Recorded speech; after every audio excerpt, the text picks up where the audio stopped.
I held out my hand, and the room shifted. Not loudly, not dramatically, just enough. The kind of silence you only notice if you've spent years in rooms where money follows signals no one says out loud. Ryan Kessler looked at my hand, then at my face, then lowered just long enough to make it visible. He didn't take it, not immediately, and in front of a $1.2 billion investor. Hesitation isn't neutral, it's a message. I kept my arm steady, smile intact. Then I lowered it. Smooth. Controlled. Like it didn't matter. It did. My name is Dana Whitlock. I'm 39 years old, and I built the deal that brought Hale Capital into Voltara Motors. Every call, every model, every risk scenario no one else wanted to walk through. Marcus Hale didn't care about polished decks. He cared about discipline, control, execution under pressure. That's why he stayed on the line with me when others didn't. And that's why this moment mattered. Because Ryan had only been here a few weeks, but he already had the better seat, the louder voice, the kind of protection that lets someone skip the part where they earn it. CEO's son, no experience, no consequences. And people adjusted around him like it was normal. I watched it happen in pieces. My updates came back rewritten. My meetings shifted without me. My work repeated cleaner, shorter, and somehow no longer mine. By the time we reached this room, I understood the direction. They weren't removing me. They were replacing me. Quietly, efficiently. But when he left my hand hanging in front of Marcus Hale, that's when it changed. Because that wasn't internal anymore. That was visible. And if they were willing to risk the deal just to reposition me, then this wasn't about credit. It was about control. So the real question wasn't why he didn't take my hand. It was, what exactly was he willing to lose to take my place? And like every story told on her fear, this one is fiction written to feel real because the power behind it often is. It didn't start in that room. It started weeks earlier. Quiet, clean, the kind of decision that looks fair on paper. Victoria called me in late afternoon. No tension, no warning, just a folder. A $1.2 billion expansion, she said. We need a lead investor. She slid it across the table.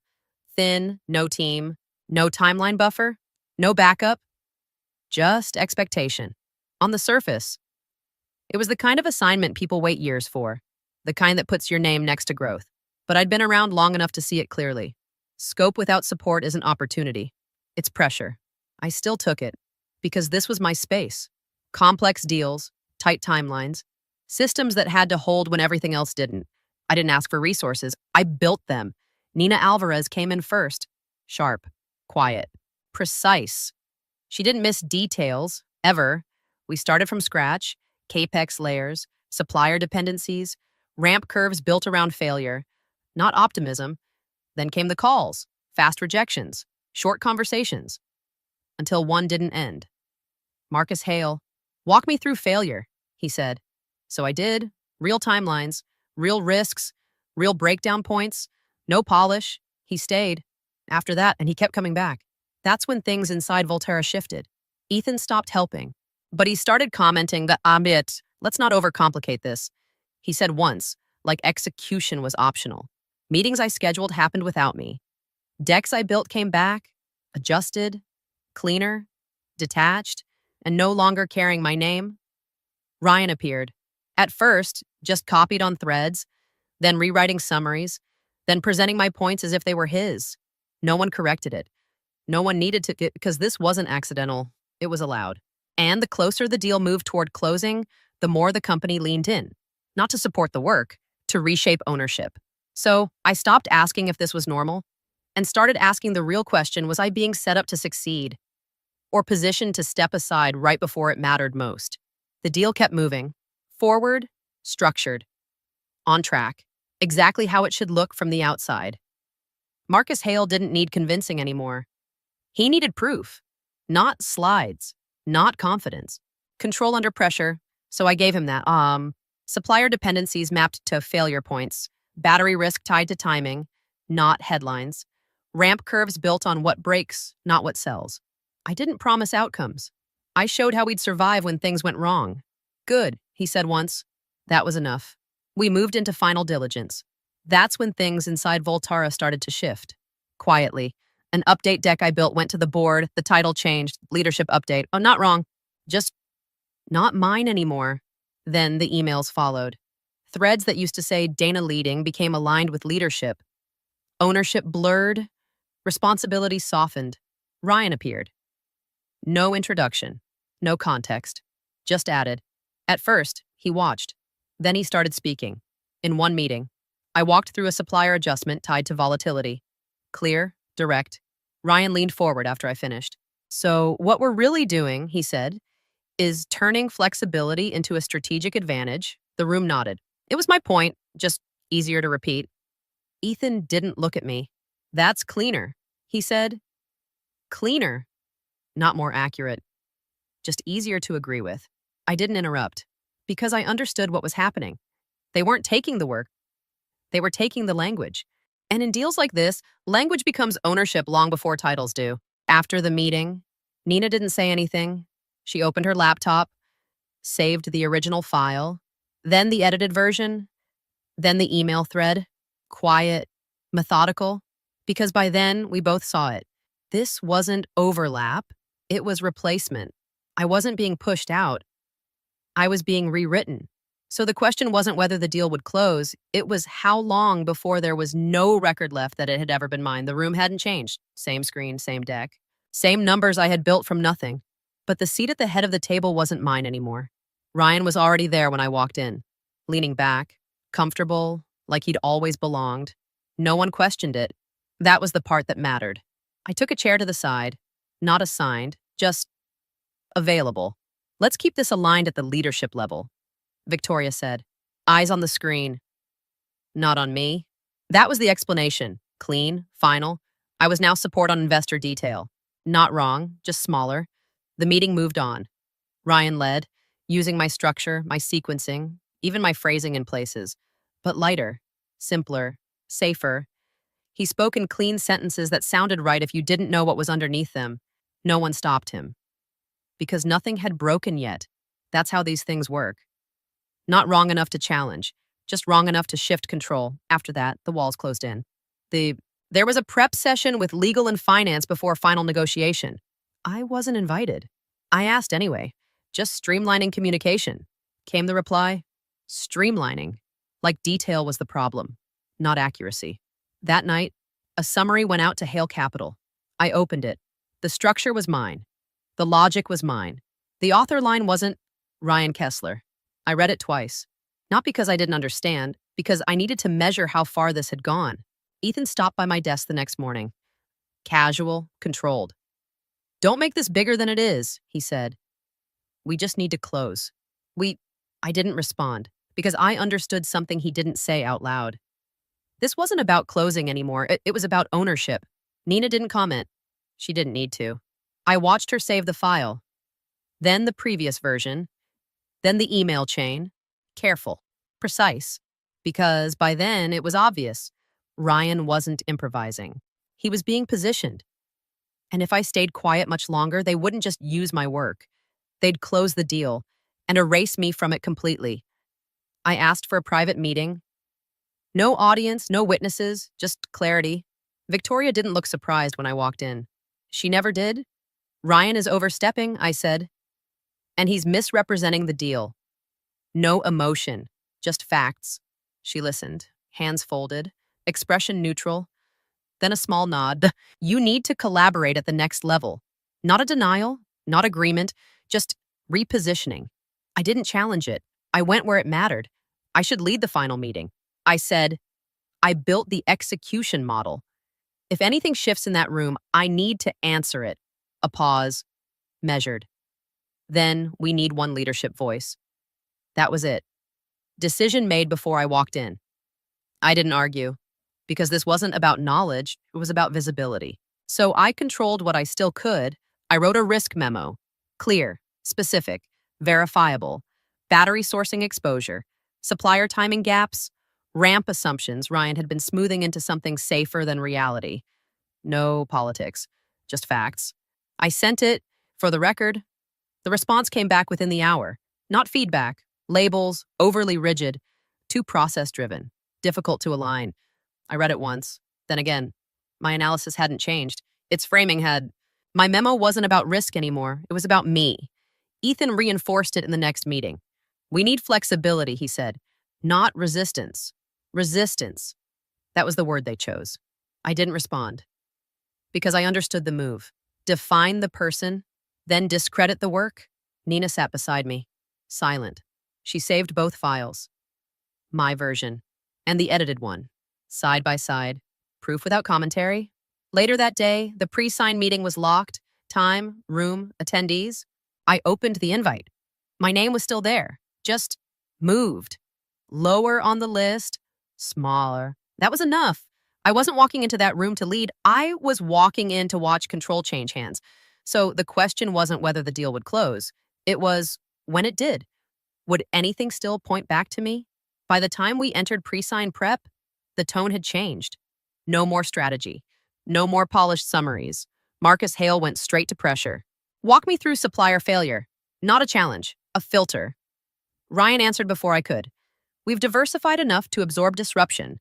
Smooth, confident, wrong. Diversification wasn't the risk. Timing was." I leaned forward. "It's not just diversification." I said, "It's sequencing. If Tier 2 stalls, Ryan cut in. We've already modeled that. The system holds. The system holds. Clean, simple, incomplete." Marcus didn't react. He shifted. "And your ramp assumptions," Ryan didn't hesitate. "We're targeting a faster curve than industry baseline." Targeting, not sustaining. I stepped in again. "The ramp depends on supplier timing. If upstream delays, detail overload," Ryan said, almost smiling. "We're aligned on the outcome." Aligned. That word again used to replace accuracy. I stopped. Not because I agreed, because I saw it clearly. Victoria didn't interrupt, didn't correct. She let it continue. That was the signal. Ryan wasn't overstepping. He was being protected. The room didn't break. Not yet. But something shifted. Marcus stopped looking at the slides. He watched the people. Who answered? Who interrupted? Who stayed quiet? That's where decisions happen. Not in what's presented, in what shows under pressure. Ryan kept talking. More confident now, further from the structure. I saw the kind of confidence that sounds right until it's tested. I said nothing after that. Because I was measuring, tracking how far this could go before it failed. And I could feel it. This wasn't heading toward a technical issue. It was moving towards something worse. A moment where discipline would be tested in public and exposed. Because at that point, it wouldn't be about numbers. It would be about trust. And in rooms like this, that's what money actually follows. So the problem wasn't that Ryan didn't understand the deal. It was that his confidence was being allowed to carry it, right up to the point where it would break. And I knew, when it did, it wouldn't be quiet. The room looked exactly right. Clean table, final deck, pens aligned, the kind of room where deals close without friction. I walked in first, guiding Marcus Hale and his team to their seats. "This is Ryan Kessler," I said, representing leadership for Voltara. Everything still felt controlled, routine. One step away from signatures, I stepped forward and extended my hand, the signal to begin. Ryan looked at it, then at me, then down, at my blouse. He didn't rush. He let the moment stretch just long enough for everyone to notice. Then he smiled. For a meeting at this level, I expected a different standard. Silence. "That shirt, Walmart," he added lightly. "Presentation matters when you're asking for $1.2 billion. No one reacted, not a laugh, not a correction. That made it heavier. I kept my hand there for one more second, then lowered it. Slow, steady. Ryan leaned back, satisfied. "If this is how we show up," he continued, "I'd question the discipline behind the entire project." There it was. Not anger, not conflict. A signal. And this time, it wasn't internal. I didn't respond, didn't explain, didn't give him anything to push against. I closed my folder. "This meeting should stop here," I said, calm, final. I turned and walked out. No hesitation. Behind me that I heard chairs shift are not chaotic, decisive. Marcus Hale stood, then his team. No debate, no delay, just movement, because they had already seen enough. By the time the door closed behind me, the deal was gone. Not because of what Ryan said, because of what he showed. And in that room, that was all Marcus Hale needed. So the real cost wasn't a comment about a shirt. It was the moment leadership revealed what it truly valued, and $1. 2 billion chose to walk away from it. The call came less than an hour later. Not from Ryan, not from Victoria, from Marcus Hale. We're pausing the deal. No anger, no hesitation, just a decision. He didn't mention the shirt. Didn't need to. That's not the issue. He said when I stayed quiet, it's what it represents. I let him continue. I don't invest in teams that break alignment in front of capital. If respect collapses here, execution won't survive real pressure. There it was, not emotion, principle. And principle moves money faster than anything else. Inside Volterra, everything shifted. Legal got pulled in. Finance started recalculating downside. The board requested a full report within hours. The same room that felt controlled yesterday now moved too fast to contain anything. Victoria responded immediately, not to fix it, to define it. Dana overreacted. She said in the internal brief. She escalated and walked out of a critical meeting. Clean language, carefully positioned, built to spread. Ethan backed it.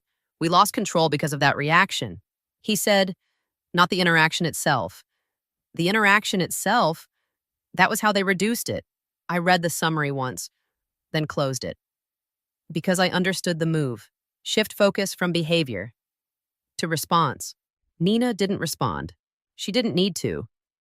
She sent the video directly to compliance, along with everything else, original files, edited versions, email threads, timestamps intact, no commentary, just record. By the time it reached the chairman's office, it wasn't a narrative anymore. It was sequence, and sequence doesn't argue. It exposes. That's when everything changed, because this wasn't about a meeting anymore, or a misunderstanding, or tone. It was about governance. And once that line is crossed, no one gets to call it personal. So the question wasn't who reacted.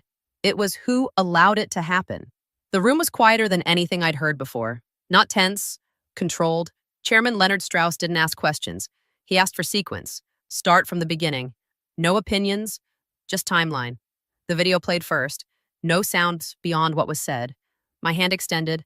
Ryan's pause. His words. The shift. No one spoke when it ended, because no one needed to. Then came the documents. Original deck. Edited version. Email threads. Track changes. My risk memo. And the version that came back. Reframed. Each piece laid down. One after another. No explanation. None required. I built the investor path. I said when asked. From first call to final structure. Short. Verifiable. Nina confirmed it. Dates. Files. Versions. Everything matched. Then Hale Capital's message came in. Formal. Clear. They would reconsider. Under 2 conditions. I lead the deal. And the leadership issue is corrected structurally. Not explained. Victoria leaned forward. This was a miscommunication under pressure. Measured. Careful. Too late. Because the pattern was already visible. Work removed. Credit reassigned. Authority inserted at the final stage. No correction when it mattered. That wasn't pressure. That was direction. Ethan hesitated, then spoke. Changes were made at the leadership level. Careful words. Enough.